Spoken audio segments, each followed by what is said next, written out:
ప్రకటన గ్రంథం 1వ అధ్యాయం 3వ వచనం అందరం కలిసి చదువుదాం.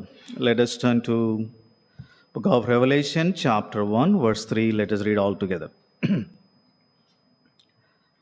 ప్రకటన గ్రంథం 1వ అధ్యాయం 3వ వచనము మనమందరం కలిసి చదువుదాం. సమయము సమీపించినది గనక ఈ ప్రవచన వాక్యములు చదువువాడును వాటిని విని ఇందులో రాయబడిన సంగతులను గైకొను వారును ధన్యులు. అలాగే ప్రకటన గ్రంథం 3వ అధ్యాయం 10వ వచనం మనం అందరం కలిసి చదువుదాం. ప్రకటన 3:10 మనందరం కలిసి చదువుదాం. నీవు నా ఓర్పు విషయమైన వాక్యమును గైకొంటివి గనుక భూనివాసులను శోధించుటకు లోకమంతటి మీదికి రావో శోధన కాలములో నేనును నిన్ను కాపాడేదను. అలాగే ప్రకటన గ్రంథం 14వ అధ్యాయం ప్రకటన గ్రంథం 14వ అధ్యాయం 14 నుంచి 16 వరకు చదువుదాం. Book of Revelation chapter 14 from 14 to 16. Let us read all together. మరియు నేను చూడగా ఇదిగో తెల్లని మేఘం కనబడెను. మనుష్య కుమారుని పోలిన ఒకడు ఆ మేఘం మీద ఆసీనుడై ఉండెను. ఆయన శిరస్సు మీద సువర్ణ కిరీటమును చేతిలో వాడిగల కొడవలి ఉండెను. అప్పుడు మరొక దూత దేవాలయంలో నుండి వెడలి వచ్చి, భూమి పైరు పండి ఉన్నది, కోతకాలము వచ్చినది, నీ కొడవలి పెట్టి కోయమని గొప్ప స్వరముతో ఆ మేఘం మీద ఆసీనుడైన వానితో చెప్పాను. మేఘం మీద ఆసీనుడైన వాడు తన కొడవలి భూమి మీద వేయగా భూమి పైరు కోయబడెను. చదివిన మాటలు దేవుడు మనకు వెనుకడిలో ఆశీర్వదించి మనందరితో మాట్లాడను గాక. ప్రకటన గ్రంథాన్ని మనము ధ్యానించడము ఎంతో మనకు ఆశీర్వాదకరం. ఇది ఒక అద్భుతకరమైనటువంటి గ్రంథం. ఎందుకంటే జరగబోయే సంగతులన్నింటినీ దేవుడు ఈ యొక్క గ్రంథంలో మన కొరకై తెలియజేసిన వాడుగా ఉంటున్నాడు.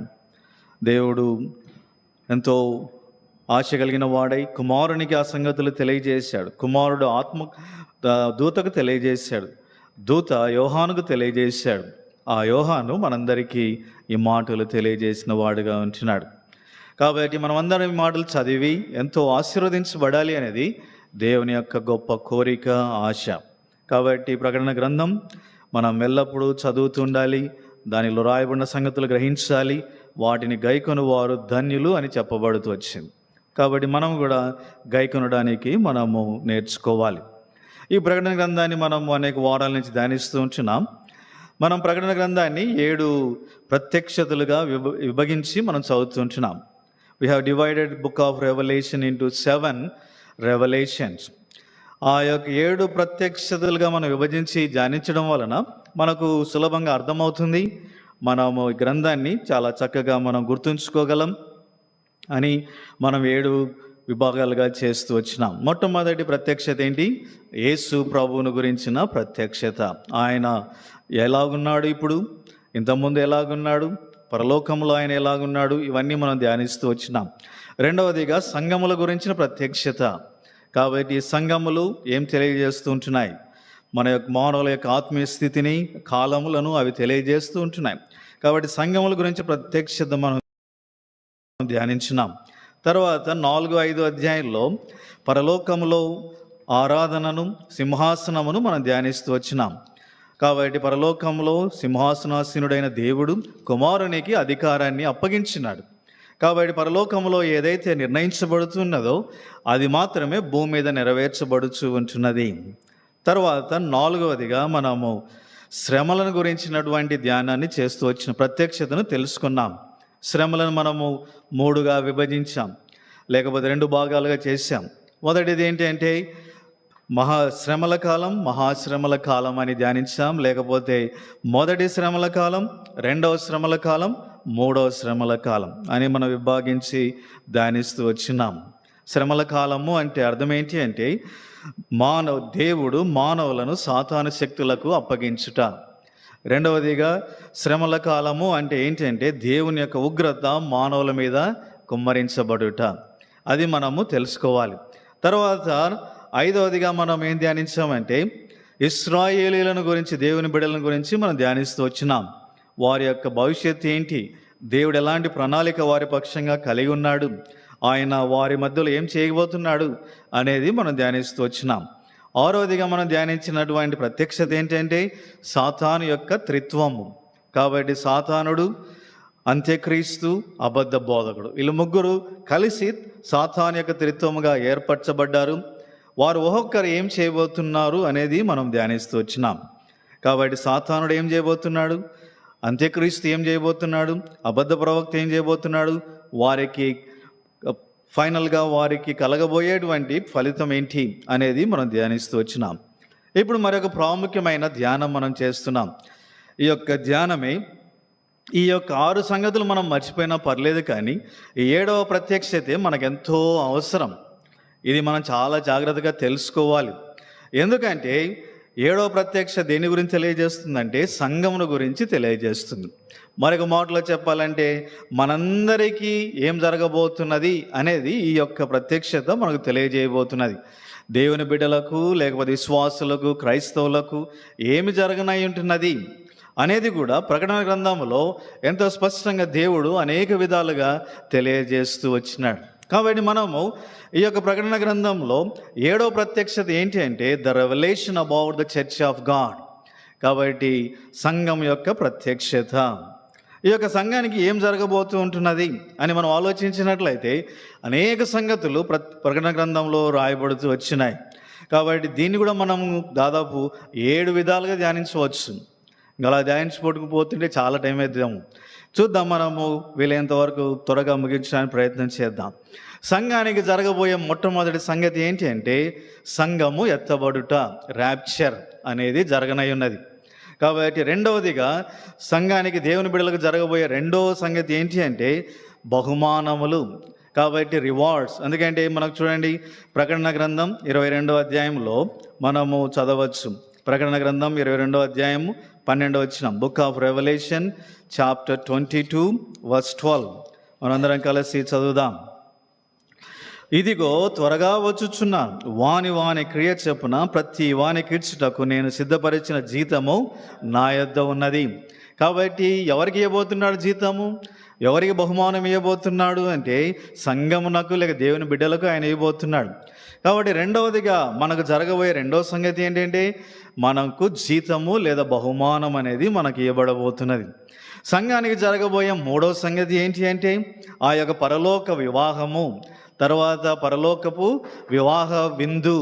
కాబట్టి ప్రకటన గ్రంథం 19వ అధ్యాయంలో ఆ మాటలు రాయబడుతూ వచ్చినాయి. ఇక్కడ గొప్ప గొర్రెపిల్ల విందు అనేటువంటి మాట రాయబడుతూ వచ్చింది. కాబట్టి సంఘానికి జరగబోయే మూడవ సంగతి ఏంటంటే గొర్రెపిల్ల వివాహోత్సవ సమయము, గొర్రెపిల్ల విందు. తర్వాత సంఘానికి జరగబోయే 4వ సంగతి ఏంటి అంటే ద మిలేనియం, 1000 ఏండ్ల పరిపాలన. కాబట్టి విశ్వాసులకు జరగబోయే 4వ సంగతి ఏంటంటే 1000 ఏండ్ల పరిపాలన అనేది ఒకటి జరగనై ఉంటున్నది. ఆ 1000 ఏండ్ల పరిపాలనలో మనకు రాజు ప్రభువు, మనము ఆయనతో కలిసి పరిపాలిస్తాం. భూమి మీదనే ఆ యొక్క పరిపాలన జరగనై ఉంటున్నది. తర్వాత 5వదిగా సంఘానికి జరగబోయే 5వ సంగతి ఏంటంటే వైట్ థ్రోన్ జడ్జిమెంట్, ధవల సింహాసన తీర్పు అనేది కూడా జరగనై ఉంటున్నది. కాబట్టి ఈ ధవల సింహాసనం మీద తీర్పు జరగనై ఉన్నది. ఆయన కుడివైపునకు ఎడం వైపునకు ఆయన విభాగించనై ఉన్నాడు. కుడివైపున మనం ఉంటాం, ఎడం వైపున ఆయనను అంగీకరించని బిడ్డలు ఉంటారు. తర్వాత 6వదిగా సంఘానికి జరగబోయే 6వ సంగతి ఏంటంటే ద శాటిలైట్ సిటీ, నూతన యెరూషలేము పట్టణము. అది పైనుంచి దిగివచ్చుట యోహాను చూస్తూ వచ్చినాడు. ప్రకటన గ్రంథం 21వ అధ్యాయంలో ఆ సంగతులన్నీ రాయబడుతూ వచ్చినాయి. కాబట్టి దాని గురించి కూడా మనం ధ్యానించవచ్చు. తర్వాత 7వదిగా సంఘానికి జరగబోయే మరొక అద్భుతకరమైన సంగతి ఏంటి అంటే నూతన ఆకాశము, నూతన భూమి, new heaven and new earth. కాబట్టి 7 సంగతులు మనకు జరగనై ఉన్నాయి. అందుకనే ఈ ప్రత్యక్షత నిజంగా మనకెంతో అవసరము, ఆశీర్వాదకరము. దీన్ని మనం తెలుసుకొనుట మనకెంతో మంచిది. కాబట్టి 7 సంగతులు కనుక మనం జాగ్రత్తగా, నిదానంగా ధ్యానించగలిగితే మనం అనేకమైన సంగతులు మనం గ్రహిస్తాం. మనం పొందబోయే ఆశీర్వాదము, ఆ గొప్ప మహిమ ఎంత గొప్పదో మనము గ్రహించగలం. కాబట్టి ఈ దినం మొట్టమొదటిగా మనము సంఘానికి జరగకపోయే మొట్టమొదటి సంగతి, అది ఏ సమయంలో జరగనటువంటి మొట్టమొదటి సంగతి ఏంటంటే సంఘము ఎత్తబడుట, ద ర్యాప్చర్ అంటారు. సంఘము ఎత్తబడుట అనేది మొట్టమొదటిగా జరగనై ఉంటున్నది. ఇది జరిగిన తర్వాతనే మిగిలిన సంగతులన్నీ జరిగేవిగా ఉంటున్నాయి. కాబట్టి ఇప్పుడు ఏమైనా మనము దాని గురించి కొన్ని సంగతులు ధ్యానించుకుందాం. ఇక్కడ ప్రకటన గ్రంథం 14వ అధ్యాయంలో మనం కొన్ని సంగతులు చదువుతూ వచ్చినాం. బుక్ ఆఫ్ రెవల్యూషన్ చాప్టర్ 14లో ఇక్కడ ఒక మాట రాయబడుతూ వచ్చింది. 14 వచ్చినాం 14 మరియు నేను చూడగా ఇదిగో తెల్లని మేఘము కనబడెను, మనుష్య కుమారుని పోలిన ఒకడు ఆ మేఘం మీద ఆసీనుడై ఉండెను. ఆయన శిరస్సు మీద సువర్ణ కిరీటమును, చేతిలో వాడిగల కొడవలి ఉండెను. అప్పుడు మరి ఒక దూత దేవాలయంలోని వెడలి వచ్చి, భూమి పైరు పండి ఉన్నది, కోతకాలం వచ్చినది, నీ కొడవలి పెట్టి కోయమని గొప్ప స్వరముతో ఆ మేఘ మీద ఆసీనుడైన వానితో చెప్పెను. మేఘ మీద ఆసీనుడై ఉన్నవాడు తన కొడవలిని భూమి మీద వేయగా భూమి పైరు కోయబడెను. ఇది మనకు సంఘం ఎత్తబడుటను గురించి తెలియజేస్తున్నది. ఇక్కడ తెల్లని మేఘము, మనుష్య కుమారుడు అంటే ఆయన మేఘారుడై రాబోతున్నాడు అనే సత్యాన్ని తెలియజేస్తూ ఉంటున్నది. ఎందుకంటే మొదటి దశలోని రాసిన పత్రిక 4వ అధ్యాయంలో ఈ యొక్క దేవుని యొక్క రాకడ గురించి పౌలు తెలియజేశాడు. చూడండి, 1 Thessalonians chapter 4 verse 16. మొదటి దశలోని రాసిన పత్రిక 4:16. ఆర్భాటముతోనూ ప్రధాన దూతతోనూ శబ్దముతోనూ దేవుని బూరతోనూ పరలోకము నుండి ప్రభువు దిగివచ్చును. క్రీస్తునందును మృతులైన వారు మొదట లేతురు. ఆ మీదట సజ్జులమైండు మనము వారితో కూడా ఏక ప్రభువుని ఎదుర్కొనుటకు ఆకాశ మండలమునకు మేఘముల మీద కొనిపోబడుదుము. కాగా మనం సదాకాలం ప్రభువుతో కూడా ఉందుము.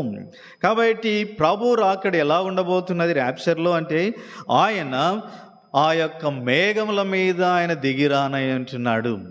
కాబట్టి మేఘములను ఆయన వాహనముగా చేసుకొని ఆయన రానై ఉంటున్నాడు. అందుకనే మేఘం మీద ఆసీనుడై ఉండెనని ప్రకటన గ్రంథంలో రాయబడుతూ వచ్చింది.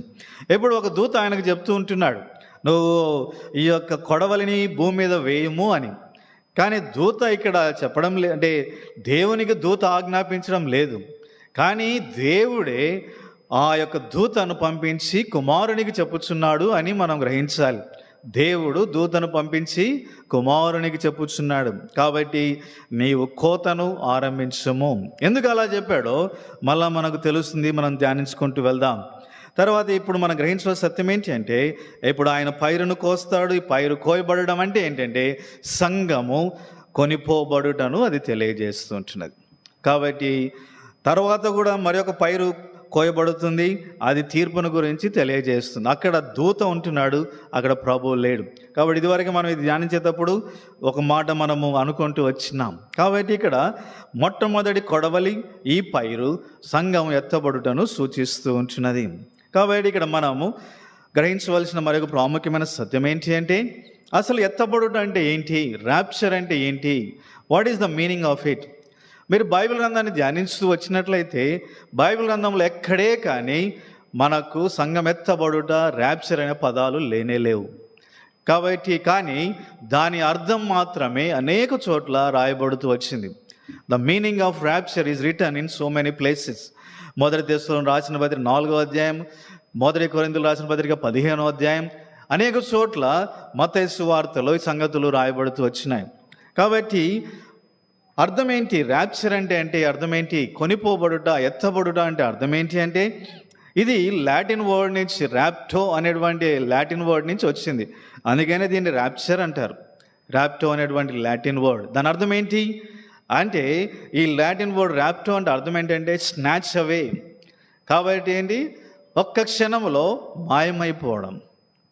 కాబట్టి ఎత్తబడుట, సంఘము కొనిపోబడుట, ర్యాప్చర్ అంటే ఏంటి, ఒక్క క్షణంలో దేవుని బిడ్డలందరూ ఏమవుతారు, మాయమైపోతారు. దానినే సంఘం ఎత్తబడుట అంటారు. కాబట్టి బైబిల్ గ్రంథంలో అనేక సార్లు ఈ ర్యాప్చర్కు అంటే సంఘం ఎత్తబడుట సూచనగా కొన్ని సంగతులు జరుగుతూ వచ్చినాయి. ఆదికాండం మనం గమనించినట్లయితే 4వ అధ్యాయంలో ఇక్కడ ఏమని రాయబడిందంటే చూడండి, హానోకు దేవునితో కూడా నడిచెను. తర్వాత ఏం రాయబడింది? ఆదికాండం 4వ అధ్యాయం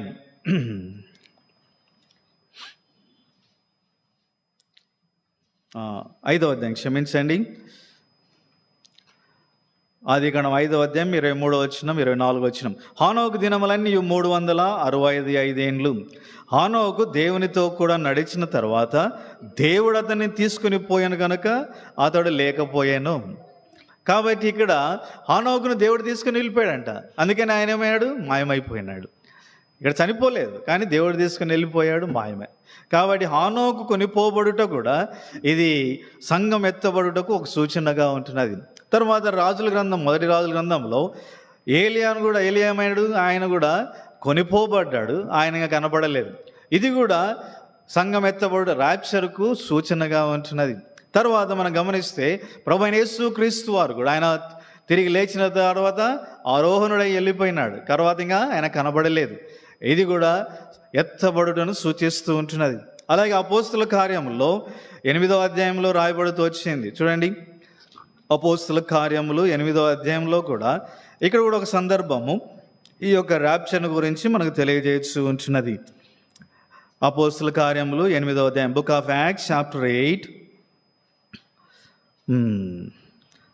verse 39, 39వ వచనం. వారు నీళ్ళలో నుండి వెడలి వచ్చినప్పుడు ప్రభు ఆత్మ ఫిలిప్పును కొనిపోయెను. నపుంసకుడు సంతోషించు తన క్రోవను వెళ్ళెను. అతడు ఫిలిప్పును మరి అన్నడును చూడలేదు. అయితే ఫిలిప్పు ఆ జ్యోతిలో కనబడెను. కాబట్టి సడన్గా ఫిలిప్ ఏమైపోయాడు? మాయమైపోయినాడు. ఆయన ఆ జ్యోతిలో కనబడుతున్నాడంట ఇప్పుడు. కాబట్టి ఇవన్నీ దేన్ని సూచిస్తున్నాయంటే ఈ యొక్క ర్యాప్చర్ను సూచిస్తున్నాయి. ఎత్తబడుట లేదా స్నాచ్ అవే అనేటువంటి పదాన్ని ఇవన్నీ తెలియజేస్తూ ఉంటున్నాయి. కాబట్టి ఎలాగైతే వీరి జీవితంలో జరుగుతూ వచ్చిందో ఒక దినమున మన జీవితంలో అదే జరగనై ఉంటున్నది. దాన్ని ఏమంటారంటే ర్యాప్చర్ లేదా సంఘం ఎత్తబడుట అంటారు. తర్వాత రెండవదిగా దీని గురించి మనం గ్రహించవలసిన సత్యం ఏంటి అంటే ఎప్పుడు జరుగుతుంది? When will it happen? ఎప్పుడు జరుగుతుంది అంటే ప్రభు దాని గురించి చెప్పిన మాట ఏంటంటే చూడండి, మత్తయి సువార్త 24వ అధ్యాయం 36వ వచనం మనం అందరం కలిసి చదువుదాం. Matthew's gospel chapter 24 verse 36. మత్తయి సువార్త 24:36 మనమందరం కలిసి చదువుదాం. మత్తయి 24:36.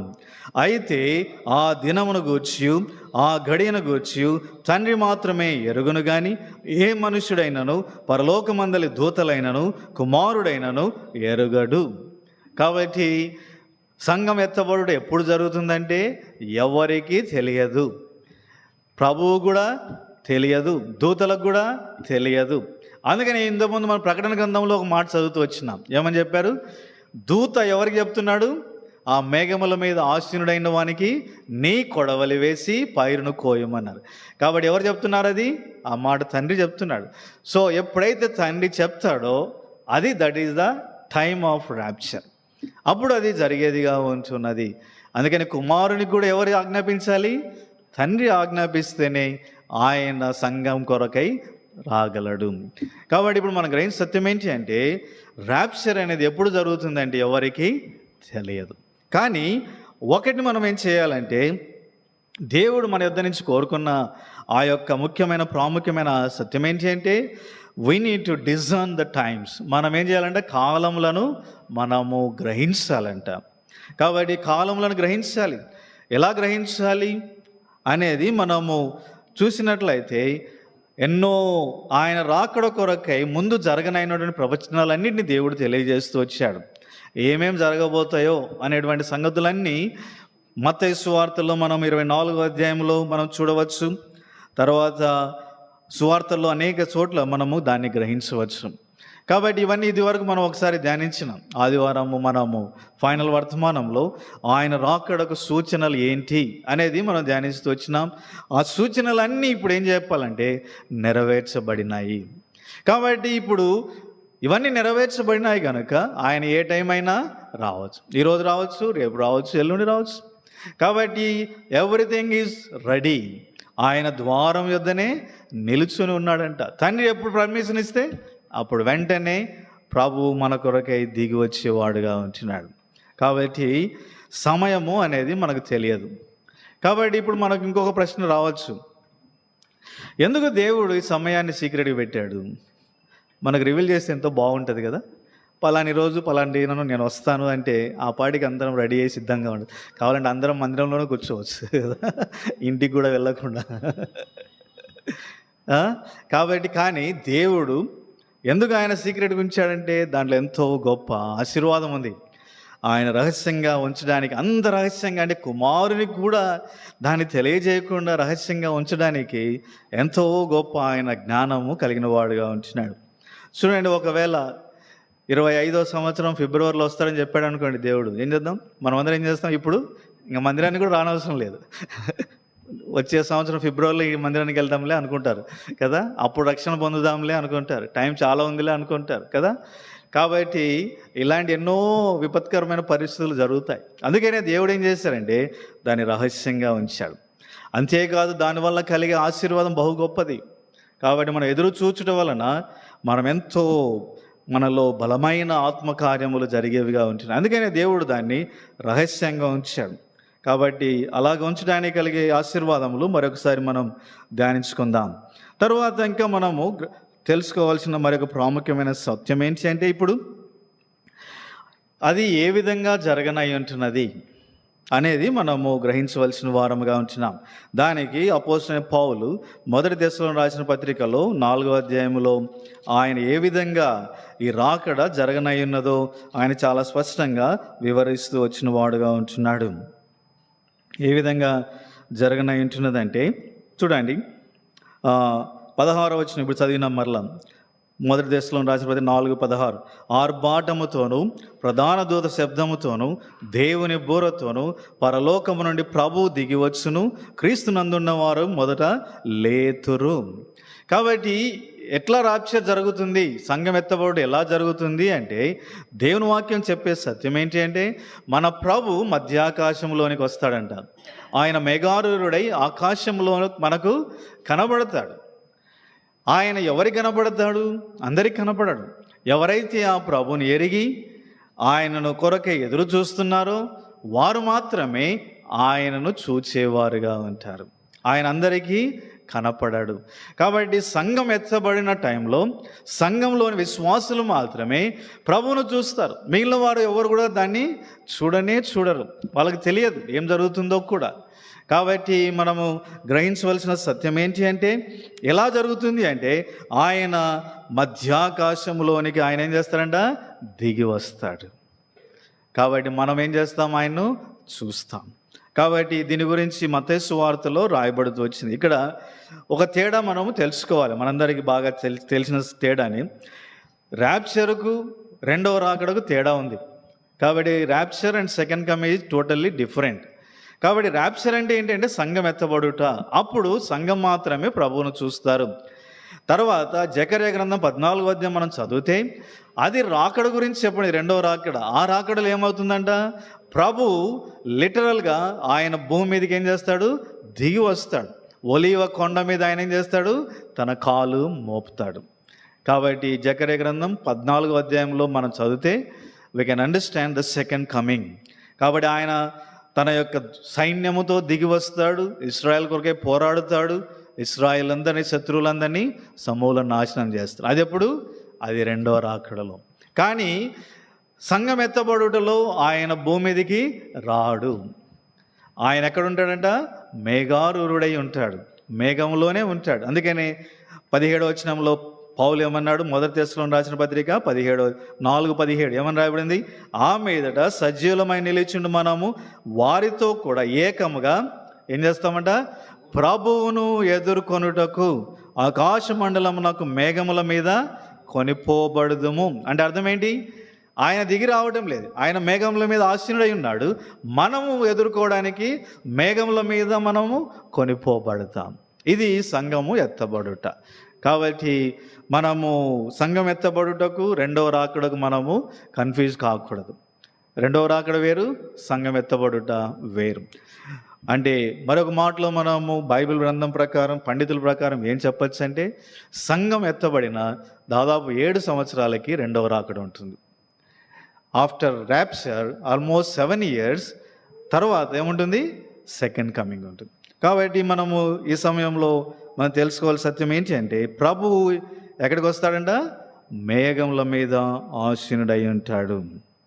తర్వాత ఇది ఎలా జరుగుతుందంటే, ఒక థండర్ బోల్ట్ ఎలా ఉంటుంది అంటే, మెరుపు తూర్పున పోటీ పడమకి ఎలాగ వెళ్తుందో అలాగ ఉంటుందంట.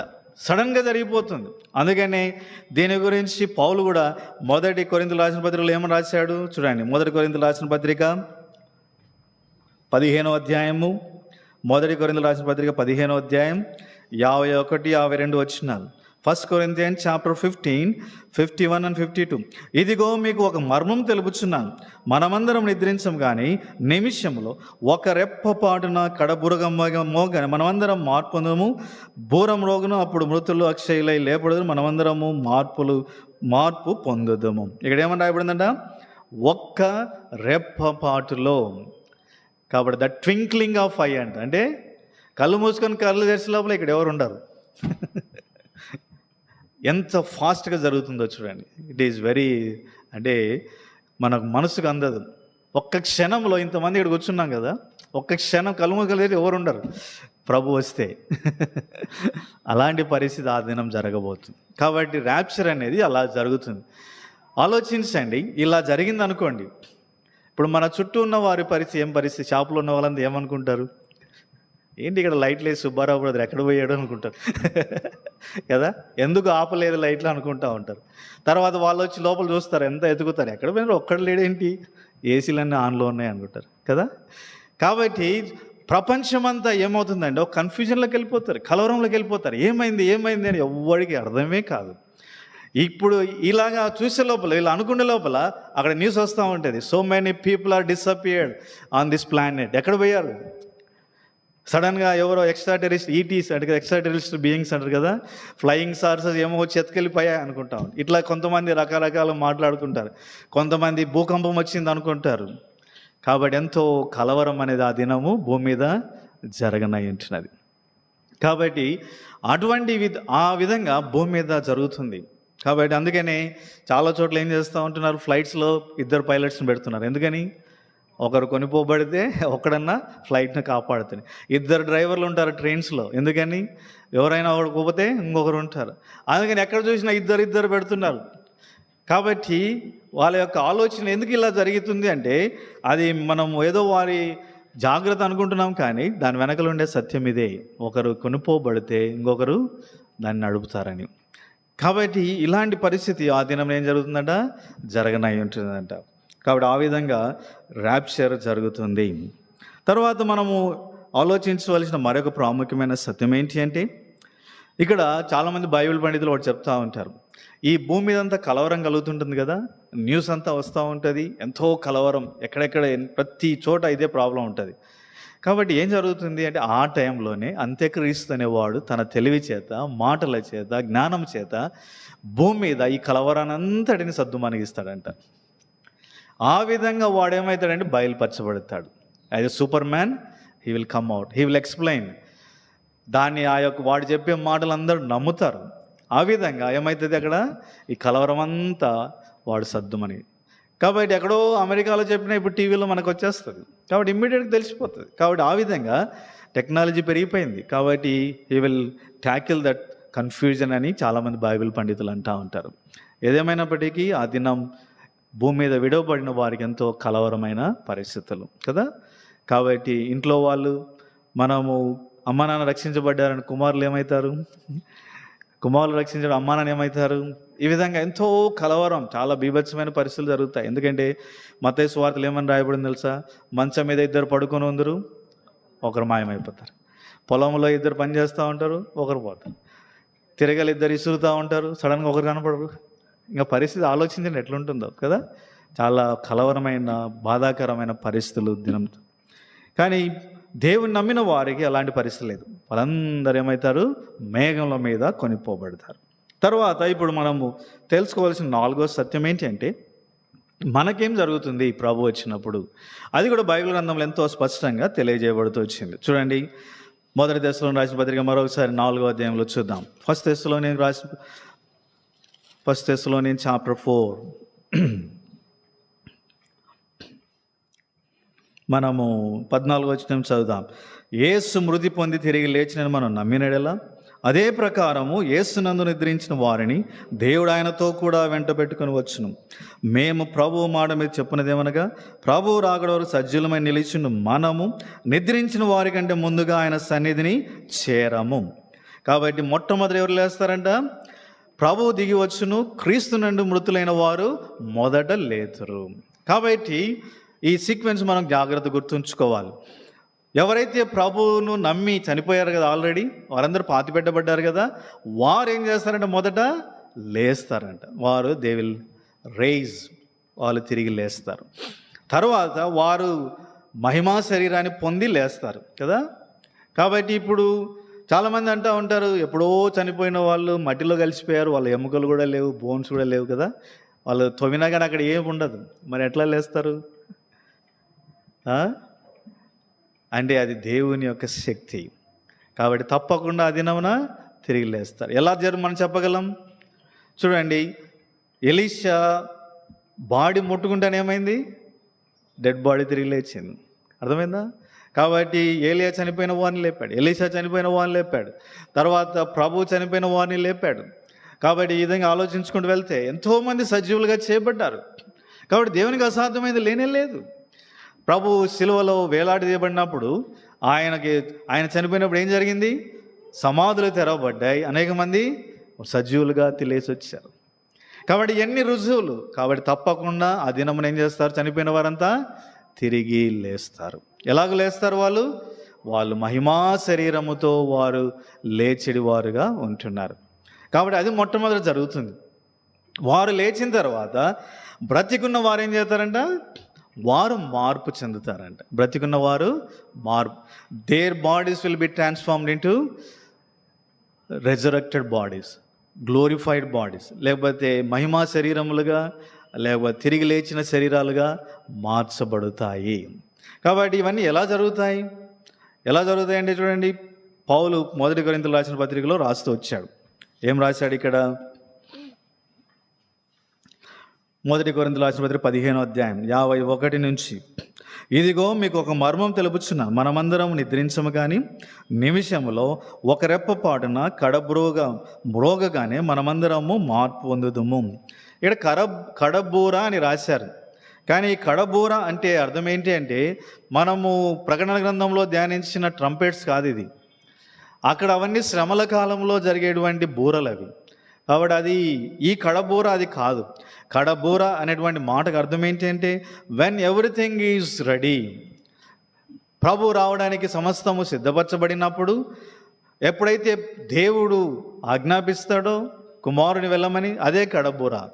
దానిని కడబూరం మ్రోగగానే అంటారు. కాబట్టి ఇప్పుడు ఏం జరుగుతుందంటే, ఇంకా మత్తయి సువార్తలో కూడా రాయబడింది, ఆయన తన దూతలను పంపించును, వారు బూరం రోది సమస్త దేవుని బిడ్డలను నలుదిక్కులను సమకూరుస్తారు అనేటువంటి మాట రాయబడింది. కాబట్టి కడబూర అంటే ఇది శ్రమల కాలంలో ఊదబడేటువంటి బూర కాదు, ఇది ట్రంపెట్ కాదు ఇది. అది మనం గుర్తుంచుకోవాలి. ఏదేమైనా కానీ ఇప్పుడు మన ధ్యానం ఏంటి అంటే, కడబూర మోగగానే మనమందరం ఏం చేస్తామంట? మార్పు పొందుదము. బూరం రోగును, అప్పుడు మృతులు అక్షయులుగా లేపబడుదురు. మళ్ళీ ఇక్కడ పౌలు చెప్తున్నాడు, మృతులు డెడ్ విల్ రైజ్ అగైన్. తర్వాత ఏం చేద్దాం? మనము మార్పు పొందుదాము. ఏంటి మార్పు జరుగుతుంది? క్షయమైన ఈ శరీరము అక్షయతను ధరించుకొనవలసి ఉన్నది, మత్యమైన ఈ శరీరము అమర్త్యతను ధరించుకొనవలసి ఉన్నది. ఎందుకంటే ఈ శరీరము it is a finite thing. అంటే అన్ని లిమిటేషన్స్ కలిగినది, అద్దుబాట్లు కలిగిన శరీరం ఇది. ఈ శరీరం కొన్ని సంవత్సరాలు బతుకుతుంది, ఈ శరీరానికి బలహీనతలు ఉన్నాయి, ఈ శరీరానికి రోగాలు వస్తాయి, ఈ శరీరం కుళ్ళిపోతుంది, ఈ శరీరం పాడైపోతుంది, ఈ శరీరం ముసలైపోతుంది. కాబట్టి ఈ శరీరం అంతా ఎలాగున్నాయంట? హద్దుబాటులు ఉన్నాయి. It is a finite being. అంటే ఆల్ లిమిటేషన్స్ ఆర్ దేర్. కాబట్టి ఈ శరీరము నిత్యత్వంలో ఉండలేదు. It cannot sustain there, it cannot live there. అందుకనే దేవుడు ఏం చేయబోతున్నాడంటే, ఈ శరీరమును, ఈ క్షయమైన దానిని అక్షయమైన దానిగా మార్చివేస్తాడు. అంటే అర్థం ఏంటంటే, ఈ ఫైనైట్ థింగ్ని you'll make it turn it transform into infinite thing. అంటే ఈ హద్దుబాటుల శరీరాన్ని ఆయన ఏం చేస్తారు, మార్చివేసి హద్దుబాటు లేని దానిగా చేసివేస్తారు. ఇంకా ఆ శరీరానికి రోగం ఉండదు, ఆ శరీరానికి మరణం ఉండదు, ఆ శరీరానికి ముసలితనం ఉండదు. ఆ శరీరం అనేది ఎల్లప్పుడూ ఒకేలాగున యుగయుగములు ఉండే శరీరము. అలాంటి శరీరాన్ని దేవుడు ఇవ్వబోతుంది. అదే మహిమ శరీరం. కాబట్టి అదే ఇప్పుడు పౌలు అంటున్నాడు, ఈ క్షయమైన ఈ శరీరం ఏం ధరించుకోవాలంట, అక్షయమైన ధరించుకోవాలి. మర్త్యమైన ఈ శరీరము అమర్త్యతను ధరించుకోవాలి. కాబట్టి our bodies will be transformed into glorified bodies. ఎలా జరుగుతుంది అంటే ఫిలిప్పులో కూడా పౌలు ఒక మాట అన్నాడు. చూడండి, ఫిలిప్పులు రాసిన పత్రిక 3వ అధ్యాయం 21వ వచనం. ఫిలిపియన్స్ చాప్టర్ 3 వర్స్ 21, 20 కూడా చదువుదాం. మన పౌరస్థితి పరలోకమందున్నది, అక్కడ నుండి ప్రభు అయిన యేసు క్రీస్తు అను రక్షకుని నిమిత్తము కనిపెట్టుకొని ఉన్నాము.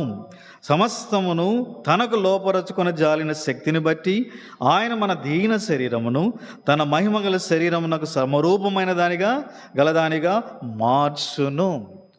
ఇక్కడ ఎంత స్పష్టంగా పౌలు చెప్తున్నాడో చూడండి.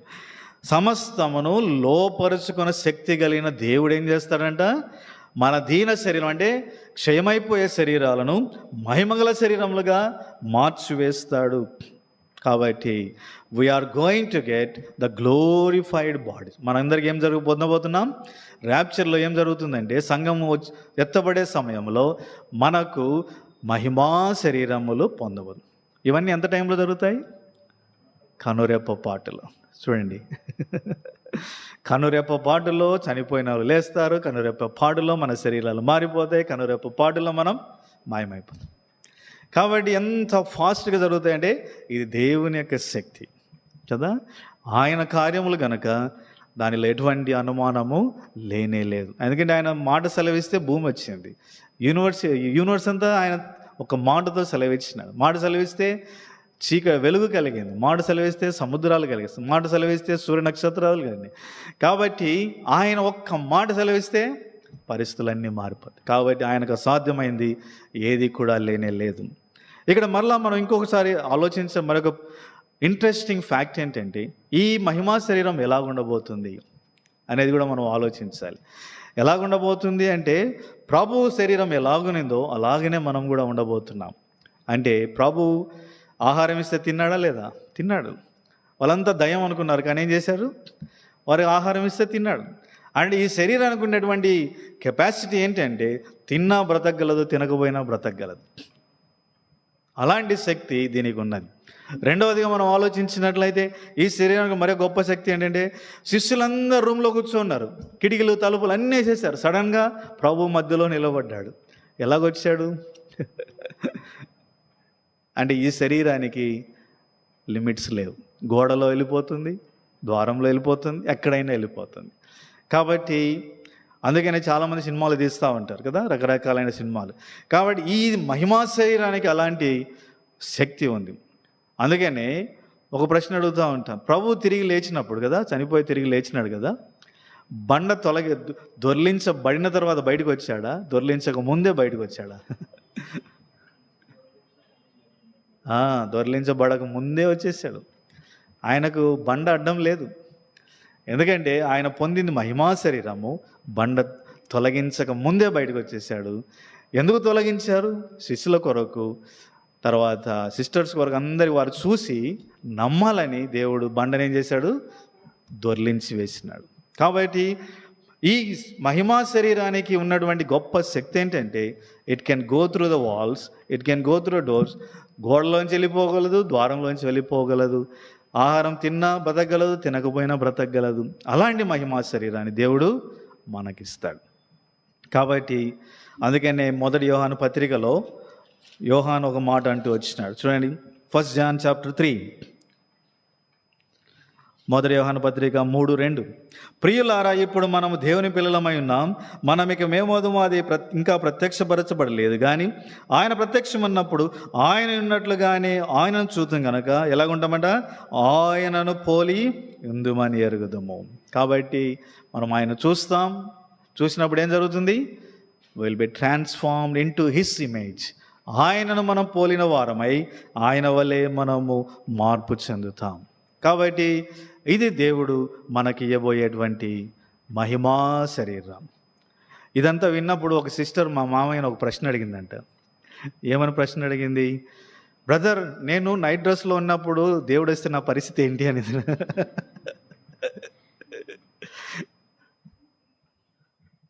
అంటే కాబట్టి ఈ మహిమా శరీరానికి బట్టలు అవసరం లేదు. కాబట్టి మన బట్టలన్నీ ఏమి ఉండవు, దేవదూతల వలె మనము మారిపోతాం కదా. కాబట్టి ఇంకా ఆ దినమున నేను సర్ప్రైజింగ్ థింగ్ నేను ఏమనుకుని ఊహిస్తున్నానంటే, మనమందరం వెళ్ళిపోతాం, మన బట్టలన్నీ ఇక్కడే ఉంటాయి. కాబట్టి వచ్చిన వాళ్ళకి ఎంతో ఆశ్చర్యం అవుతుంది కదా, నిజంగా ఎంతో ఆశ్చర్యం అవుతుంది. ఎక్కడ పోయినారు వీళ్ళంతా అనేది. నిజంగా అలాంటి పరిస్థితులు జరగబోతున్నాయి. కాబట్టి మనము ఆ దినం మనం ఎంతో మహిమా శరీరము. అందుకని దేవుడు ఏమన్నాడు? పెళ్ళిళ్ళు ఉండదు, పెళ్ళిగిచ్చుకోరు. ప్రభు ఏం చెప్పాడు? వాళ్ళు ఎలాగుంటారంట? దేవదూతల వలె ఉంటారు. కాబట్టి అలాంటి మహిమా శరీరాన్ని దేవుడు మనకు ఇవ్వబోతూ ఉంటున్నాడు. కాబట్టి ర్యాప్చర్ జరిగినప్పుడు మనకు జరిగేటువంటి సంగతి ఏంటంటే, మొట్టమొదట చనిపోయిన వారికి మహిమా శరీరం వస్తుంది, తర్వాత సజీవులు ఉన్న మనకు మహిమా శరీరం వస్తుంది. అందరం కలుసుకొని ఎక్కడ వెళ్తాం? ప్రభువును కలుసుకోవడానికి మనం మేఘముల మీద కొనిపోబడతాం. కాబట్టి ఆ దినం అందరినీ చూస్తాం. పౌలును చూస్తాం, పేతురును చూస్తాం కదా, భక్సింకులు చూస్తాం, బిల్లిగ్రామ్ గారిని చూస్తాం, మన తల్లిదండ్రులు చూస్తాం, ఎంతోమందిని మనం చూడబోతుంటున్నాం. What a surprising day. It is a very glorious and very interesting joyful day. ఆ దినం కొరకు మనం ఎదురు చూస్తూ ఉంటున్నాం. కాబట్టి మనం ఈ సమయంలో 5వదిగా మనం గ్రహించవలసిన మరి ఒక 6వదిగా మనం గ్రహించిన సత్యం ఏంటి అంటే, ఈ సంగతులన్నీ మన జ్ఞాపకం చేసుకున్నప్పుడు మనకెంతో ఆశీర్వాదం అంట. అందుకని పౌలు ఏమన్నాడు? మొదటి తెస్సలోనికి రాసిన పత్రిక ఆయన చెప్పిన ప్రాముఖ్యమైన మాట ఏంటంటే, 1 Thessalonians chapter 4 verse 13. మొదటి తెస్సలోనికి రాసిన 4:13. సహోదరులారా, నిరీక్షణ లేని ఇతరుల వలె మీరు దుఃఖపడకు నిమిత్తము నిద్రించిన వాని గురించి మీకు తెలియబడుట మాకు ఇష్టం లేదు అని చెప్పుచు 18వ వచనంలో ఆయన ఏమనంటే, కాబట్టి మీరు ఈ మాటల చేత ఒకరినొకడు ఆదరించుకొనుడి. కాబట్టి ప్రభువు రాకడ రానయుంటున్నది అని దీని గురించి మనం ధ్యానిస్తే దానివల్ల ఏం కలుగుతుందంట? ఆదరణ కలుగుతుందంట. Will have great comfort. దేని గురించి కంఫర్ట్? చనిపోయిన వాని గురించి మాత్రమే కాదు, మన శ్రమలకు మనకు కంఫర్ట్, మన దుఃఖాల విషయంలో మనకు కంఫర్ట్, మన యొక్క ప్రయాస విషయంలో మనకు కంఫర్ట్. కాబట్టి ఒక దినం మన ప్రభు రానై ఉన్నాడు, ఆయన తీసుకుని వెళ్తాడు, ఆయనతో కలిసి నేను యుగంలో ఉంటాను అనేటువంటి మాట ఎంత మనకు ఆదరణ ఇస్తుందో ఒకసారి ఆలోచించు. మనం ఇలాగ ఆలోచించుకుందాం. లాజరు ఉన్నాడు. లాజరు ఉపమానంలో లూకా సువార్త 16వ అధ్యాయంలో ధనికుడు లాజరు ఉన్నారు. లాజరు ఎక్కడున్నాడు? ఈజ్ ఆ వెనక వాకిలి పక్కన ఆయన పడి ఉన్నాడు. ఫ్రంట్ డోర్ కూడా కాదు, బ్యాక్ డోర్. కాబట్టి ఆ యొక్క వెనక వాకిలి దగ్గర ఉన్నాడు, బయట ఉన్నాడు. ఆయనకేం లేదు, ఇల్లు లేదు, సరైన వస్త్రాలు లేవు. ఆయన శరీరం అంతా ఏమున్నాయంట? కురుపులు ఉన్నాయి, కుక్కలు నాకుతూ ఉంటున్నాయి. ఎంతో ప్రయాసపడుతూ ఉన్నాడు, ఎంతో బాధలో ఉన్నాడు, ఎంతో వేదనలో ఉన్నాడు, ఎంతో దుఃఖంలో ఉన్నాడు. ఇప్పుడు ఆయన ఆలోచించినాడు అనుకోండి, నా ప్రభువు త్వరగా రానయ్యాడు. ఆయనకేం కలుగుతుంది? ఎంత ఆదరణ కలుగుతుందో ఆలోచించు. కాబట్టి మన జీవితంలో కూడా మన కష్టాల్లో, శ్రమల్లో, ఇబ్బందులు మనకు అన్నీ కలుగుతున్నప్పుడు, ఈ చుట్టూ భయంకరమైనటువంటి ఈ పాపభూయిష్టమైన లోకంలో జరుగుతున్న సంగతులన్నీ మనం చూసినప్పుడు ఏంటి పరిస్థితి అని చాలామంది కృంగిపోతూ ఉంటారు, నిరుత్సాహపడి డిప్రెస్ అయిపోతుంటారు, డిస్కరేజ్ అయిపోతూ ఉంటారు జరిగే పరిస్థితులను బట్టి. ఈ అన్యాయాలు, ఈ యొక్క అత్యాచారాలు, ఈ నరహత్యలు, ఈ దొంగతనాలు, భయంకరమైన పరిస్థితులన్నీ చూసినప్పుడు ఎంతో బీభత్సంగా అనిపిస్తాయి, ఎంతో నిరుత్సాహం. కానీ అటువంటి పరిస్థితుల్లో ప్రభు త్వరగా రానయ్యున్నాడు అని మనం ఆలోచిస్తే మనకేం జరుగుతుందట? ఎంతో ఆదరణ, ధైర్యం, మనకెంతో సంతోషం మనకు కలిగేదిగా ఉంటుంది. అందుకని ప్రభు రాకడను మనం ఏం చేయాలి? ఎల్లప్పుడూ జ్ఞాపకం చేసుకొనొచ్చు, బ్రతుకుతూ ఉండాలి. తర్వాత ఏం జరుగుతుందంటే, ఈ శ్రమలు, కష్టాలన్నిటి నుంచి ఒక దినం మనం ఏం పొందబోతున్నాం? విడుదల. కాబట్టి మనకు విడుదల కలగబోతున్నది. ఈ యొక్క ప్రతి బాధ నుంచి, అనారోగ్య పరిస్థితుల వల్ల కలిగే బాధలు, నిందల వల్ల కలిగే బాధలు, అప్పుల వల్ల కలిగే బాధలు, లేకపోతే విపరీతమైన పరిస్థితులన్నిటి వల్ల కలిగే బాధలన్నిటి నుంచి మనకేం కలుగుతుంది? విడుదల. కాబట్టి ఆ దినం ఏం చేయబోస్తుంది మనకు? విడుదల దినము. అందుకని ఇందాక మనం పాడుతూ వచ్చిన విడుదల దినము ఆసన్నం అవుతున్నది. కాబట్టి మనకు విడుదల దినం అది. అందుకని నిజంగా మనకు అది ఎంతో ధైర్యాన్ని మనకు అంటే ఆదరణ ఇస్తుంది. మనం కనిపెట్టడానికి మనకు అది సహాయపడుతూ ఉంటున్నది. తర్వాత ఇంకా మనం చూస్తే మనం ఆలోచించడం మరొక ప్రాముఖ్యమైన దీనివల్ల కలిగే ఆశీర్వాదం ఏంటి అంటే, మనము ఈ లోకంలో మనం ఎంతో కష్టపడుతున్నాం, శ్రమ పడుతున్నాం, ప్రభు కొరకు జీవిస్తున్నాం. కాబట్టి ఒక దినమున ప్రభు రానై ఉన్నాడు, నాకు బహుమానం ఇస్తాడు అనేటువంటి మాట ఏం చేస్తుందంటే మనకెంతో తిరిగి లోపల శక్తిని ఇస్తుంది. It will revive us, it will regenerate us, మనల్ని ఎంతగానో అది లోపల శక్తిని ఇస్తుంది. ప్రభు కొరకు ఇంకా నేను పాటుపడాలి. అందుకని పౌలు ఒక మాట అన్నాడు చూడండి. ఈ మాటలన్నీ చెప్తూ 1 కొరింథీయులకు రాసిన పత్రిక 15వ అధ్యాయంలో ఈ ప్రభు రాకడ గురించి, జరగబోయే సంగతులన్నీ గురించి ఆయన చెప్పొచ్చు. 58వ వచనంలో ఇలాగన్నాడు పౌలు, 1 కొరింథీ 16:58, కాగా నా ప్రియ సహోదరులారా, మీ ప్రయాసం ప్రభువునందు వ్యర్థం కాదని ఎరిగి స్థిరులను కదలని వారును ప్రభు కార్యాభివృద్ధి యందు ఎప్పటికీ ఆసక్తులునై ఉండుడి. కాబట్టి ఎప్పుడైతే ప్రభు రానయ్యున్నాడు, బహుమానం ఇస్తాడు, మాకు విడుదల కలగబోతున్నది అని ఎప్పుడైతే మనం ఆలోచిస్తామో, ఎప్పుడైతే అటువంటి నిశ్చయత కలిగిన వారంగా ఉంటామో, we will be established in the work of God. We'll move forward steadfastly అంటే స్థిరంగా మనం ప్రభు పనిలో కొనసాగే వారముగా మనం ఉండగలం. ఎందుకంటే ప్రభు పనిలో కొనసాగేటప్పుడు ఎన్నో మనకు నిరుత్సాహాలు కలుగుతుంటాయి, ఎన్నో ఇబ్బందులు కలుగుతూ ఉంటాయి, ఎన్నో పోరాటాలు కలుగుతూ ఉంటాయి. ఇంకా చాలే, ఏలియాకే అనిపించింది ఇంకా చాలే నన్ను చంపే అన్నాడు. కానీ ఇలాంటి పరిస్థితులు ఎన్నో కలుగుతూ ఉంటాయి.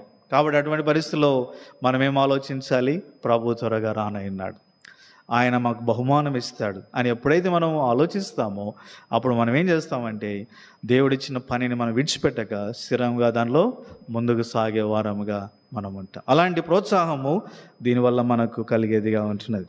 తర్వాత చివరిగా మనం దీని గురించి తెలుసుకోవాల్సిన పాఠం ఏంటి అంటే, మొత్తం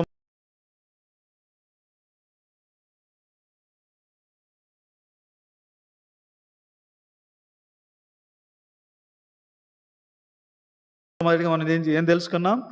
మహిమా శరీరం అంటే ఏంటి మనం తెలుసుకున్నాం. తర్వాత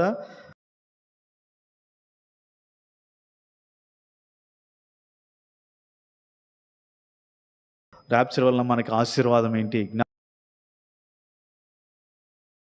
జ్ఞాపకం చేసుకోవడం వలన, ధ్యానించడం వలన కలిగే ఆశీర్వాదం ఏంటి. తర్వాత చివరి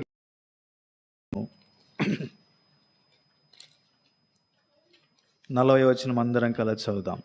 లూక్స్ గాస్పల్ 12:40, లూకాసు వార్త 12:40, మీరు అనుకొనని గడియలో మనుష్య కుమారుడు వచ్చును గనుక మీరును సిద్ధముగా ఉండుడని చెప్పాను.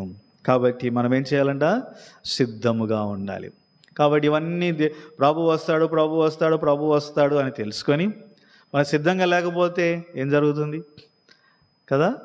కాబట్టి ఒకసారి ఇలాగ జరుగుతుందండి. ఒక బోధకుడు ప్రభు త్వరగా రానై ఉన్నాడని గట్టిగా ఆయన బల్లగుద్ది చెప్తా ఉన్నాడంట. ఇలా గట్టిగా ఆయన గుద్ది చెప్పేటప్పుడు ప్రభు వస్తాడని చెప్పినప్పుడు సడన్గా ఏమైందంటే ఆయన చెయ్యి మైక్ తగిలి ఆ మైక్ పోయి ఒక సిస్టర్ మీద పడిందంట. అప్పుడు సిస్టర్ మీద పడితే ఈ బోధకుడు అన్నాడంట, సారీ అమ్మ ఏమనుకోవద్దంటే, లేదు నీ తప్పు లేదులే, నేను ప్రభు వస్తాడు నేనే సిద్ధంగా లేనని కదా. కాబట్టి వస్తాడు అన్నీ తెలుసుకొని సిద్ధంగా లేకపోతే ఎంతో నష్టం. కాబట్టి ఇప్పుడు ఏం చేయాలంటే ప్రభు చెప్పుచున్నాడు, మీరు అనుకోనని గడియలో ప్రభు వచ్చు. కాబట్టి ఏం చేయాలి? సిద్ధముగా ఉండండి. కాబట్టి మనం మెలకువగా ఉండాలి, ఎదురు చూడాలి, ఆసక్తితో మనం కనిపెట్టాలి, ఆశతో కనిపెట్టాలి. ఆ విధంగా మనం చేయగలిగితే ఆ ప్రభు వచ్చినప్పుడు మనం ఏం చేయబోతామంట? మనం ఆయన సంతోషముగా ఆయన ఎదుర్కొనే వారముగా మనం ఉంటాం. దేవుడు మనకిచ్చిన మరొక గొప్ప వాగ్దానం ఏంటి అంటే చూడండి, 1 దశలోని రాసిన పత్రిక 5వ అధ్యాయము, 1 దశలోని రాసిన పత్రిక 5వ అధ్యాయము 23-24 వచనాలు మనం అందరం కలిసి చదువుదాం. 1 Thessalonians chapter 5 verse 23 and 24. మొదటి దశలో 5:23-24 సమాధానకర్తయగు దేవుడే మిమ్మల్ని సంపూర్ణంగా పరిశుద్ధపరచును గాక. మీ ఆత్మయు జీవమును శరీరమును మన ప్రభువైన యేసుక్రీస్తు రాకడయందు నిందారహితముగాను సంపూర్ణముగాను ఉండునట్లు కాపాడబడును గాక. మిమ్మల్ని పిలిచువాడు నమ్మకమైన వాడు గనుక అలాగున చేయును. కాబట్టి మనల్ని పిలిచిన దేవుడు, రక్షించిన దేవుడు, మనల్ని ఏర్పరచుకున్న దేవుడు నమ్మదగిన వాడు. ఆయన ఏం చేయబోతున్నాడు? మనల్ని ఆయన కాపాడుతాడు, భద్రపరుస్తాడు. ఆయన రాకడయందు నిందారహితంగా ఆయన మనల్ని నిలవబెడతాడు.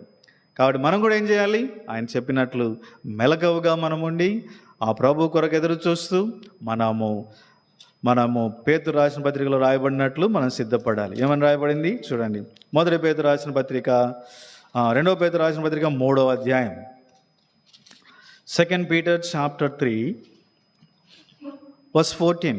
2 పేతురు 3:14 మనం అందరం కలిసి చదువుదాం. 2 పేతురు 3:14. ప్రియులారా, వీటి కొరకు మీరు కనిపెట్టువారు గనక శాంతము గలవారై ఆయన దృష్టికి నిష్కలంకులుగాను నిందారహితులుగాను కనబడినట్లు జాగ్రత్త పడుడి. కాబట్టి మనం ఎలా ఉండాలంట? ఆయన దృష్టికి ఎలా కనబడాలి? నిష్కలంకులను నిందారహితులుగా కనబడినట్లు మనం జాగ్రత్త పడాలి. కాబట్టి ఆ విధంగా మనము సిద్ధపరచుకోవాలి, నిష్కలంకులుగా, నిర్దోషులుగా. దాని కొరకై దేవుడు అనేకమైన సదుపాయాలు మనకి ఇచ్చాడు. వాక్యం ఇచ్చాడు, బల్ల ఇచ్చాడు, దేవుని బోధకులను ఇచ్చాడు, దేవుని మాటలను ఇచ్చాడు, పరిశుద్ధాత్మ దేవుని ఇచ్చాడు, ప్రార్థన ఇచ్చాడు, శిలువ రక్తం మనకు సమృద్ధిగా దేవుడు అందుబాటులో ఉంచాడు. కాబట్టి వీటన్నిటి ద్వారా మనం ఉపయోగించుకుని ఏం చేయాలి? ప్రభు రాకడ కొరకై మనము సిద్ధపడి ఎదురు చూడాలి. కాబట్టి ప్రభు రాకడ త్వరగా రానంటుంది. ఎప్పుడైనా రావచ్చు. సమయం ఎంతో ఆసన్నమైంది. సూచనలన్నీ మనకు తెలియజేసే సత్యం ఏంటి అంటే the coming of the lord is so soon. ఆయన రాకడ చాలా త్వరితగా రాబోతుంటుంది. కాబట్టి మనం అందరం ఏం చేయాలి? మనం సిద్ధపడాలి. కాబట్టి అలాగ సిద్ధపడడానికి మనం అందరము ప్రయాసపడదాం. తద్వారా ప్రభు వచ్చినప్పుడు ఆయనతో కూడా మనము మేఘముల మీద కొనిపోబడతాం. అలాగా మనలందరినీ ప్రభు సిద్ధపరచునుగా.